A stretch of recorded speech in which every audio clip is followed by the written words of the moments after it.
Telangana BJP के MLA Raja Singh Nanded के बिलोली तालुका आने वाले हैं। ऐसे में महाराष्ट्र के अमन व अमान को लेकर तशवीश पैदा हो गई है। शहर की फिजा को खराब होने से बचाने के लिए वंचित बहुजन अघाड़ी सरगर्म हो गई है।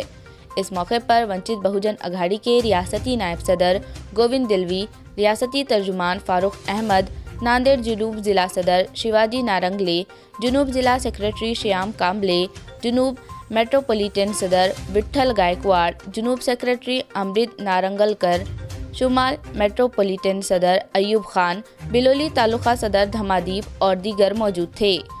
वंचित बहुजन अघाड़ी के इस वफद ने जिला कलेक्टर को मेमोरेंडम सौंपा। मेमोरेंडम में राजा सिंह को नांदेड़ के बिलोली तालुका आने से रोकने की मांग की। जैसा कि आप जानते हैं कि महाराष्ट्र भर के अंदर जातिवादी से फिरकापरस्त ताकतों की ओर से महाराष्ट्र में दंगे भड़काने की साजिश चल रही है।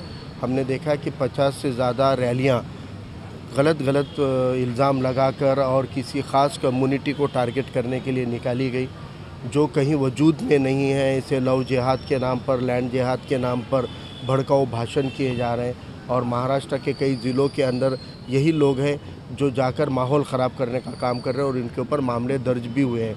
तो महाराष्ट्र के साथ साथ नांदेड़ ज़िले का भी लॉ एंड ऑर्डर कायम रहे। इस महीने में हम देख रहे हैं कि विश्वरत्न डॉक्टर बाबा साहब अम्बेडकर साहब की जयंती 14 अप्रैल को आती है। कल से ही इंशाल्लाह हमारे पास में माह रमज़ान का आगाज़ होने जा रहा है और ये दो बड़े त्यौहार हैं। रमज़ान का महीना सबसे पवित्र रोज़ों का महीना माना जाता है और भीम जयंती का माहौल आप देखते हैं कि पूरे महाराष्ट्र में, नांदेड़ में ख़ास तौर से बहुत अच्छा रहता है।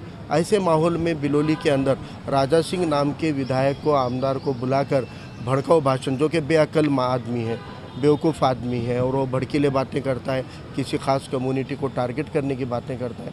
इससे अपने ज़िले का लॉ एंड ऑर्डर न बिगड़े, इसलिए एक तो उसको पाबंदी देनी चाहिए, उसको आने से मना करना चाहिए और जो ऑर्गेनाइज़र है उनकी भी इंक्वायरी करनी चाहिए कि उनको दंगे भड़काने की क्या ख्वाहिश है और क्यों ये ऐसी नफ़रत की राजनीति यहाँ कर रहे हैं। और हमने लिखा है कि राजा सिंह के साथ साथ कालीचरण के जैसे और जितने भी लोग ऐसे माथे भड़काने का काम करते हैं, इनको महाराष्ट्र में आने के लिए पाबंदी होनी चाहिए। अगर ज़िला प्रशासन और गृह मंत्रालय इसकी दखल नहीं लेता है तो आने वाले दौर में हमको अदालत के ज़रिए इन लोगों के ऊपर पाबंदी लगाने की मांग करने की नौबत आएगी, क्योंकि अपने महाराष्ट्र का संतों की, सूफियों की भूमि के नाम पर महाराष्ट्र जाना जाता है।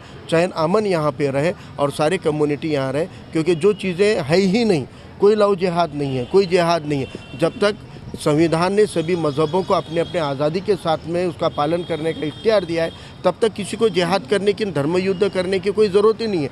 और संविधान ये भारत का पूरे दुनिया में सबसे अच्छा राष्ट्र भारत को संविधान ने बनाया है और इस संविधान का राष्ट्र लोकशाही राष्ट्र ही अपने देश के हक़ में, किसी धर्म के नाम से ये राष्ट्र नहीं बन सकता। इसलिए नफ़रत की राजनीति के खिलाफ में आवाम को और जनता लोगों को रिचार्ज किया गया। इन लोगों को भड़काने के लिए ही कोई सपोर्ट कर रहा है और इनको आगे ला रहा है और आवाम को दिशा भूल करने का काम वो कर रहे हैं। मैं इस मुल्क के अंदर आपको बताना चाहता हूँ कि कोई भी ऐसी वजह नहीं है कि कोई किसी धर्म या जाति के नाम पर किसी के खिलाफ में कोई आंदोलन करे। कोई किसी का हक नहीं। अगर कोई हक छीन रहा है तो ये राजनीतिक लोग छीन रहे हैं। बेरोज़गारी, राजनीतिक लोगों ने जो सत्ता में आए, इनकी नाकामी की वजह से बेरोज़गारी है, अत्याचार है, जुल्म है। अगर लड़ना है तो हमको एक पाक साफ हुकूमत को लाने की खातिर लड़ना पड़ेगा और अच्छे लोगों को राजनीति में आना होगा और ये देश को संभालना होगा।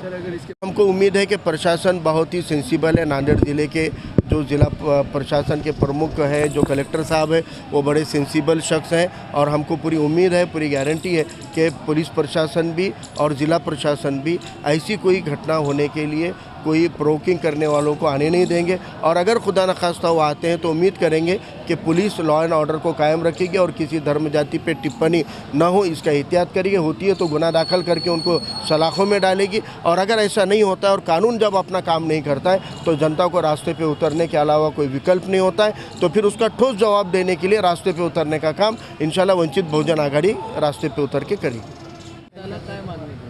9 एप्रिलला बिलोली येथे राजा सिंग यांची सभा आहे आणि गेल्या अनेक दिवसाचा आपण इतिहास पाहिला तर राजा सिंग यांनी जिथं जिथं महाराष्ट्रामध्ये सभा घेतलेल्या आहेत त्या ठिकाणी जातीय तेढ निर्माण झालेला आहे आणि भडकाऊ भाषण करणारा राजा सिंग यांना बिलोलीमध्ये त्यांच्या सभेला परवानगी देण्यात येऊ नये अशा प्रकारची मागणी आज वंचित बहुजन आघाडीच्या वतीने माननीय जिल्हाधिकारी यांच्याकडे करण्यात आलेली आहे।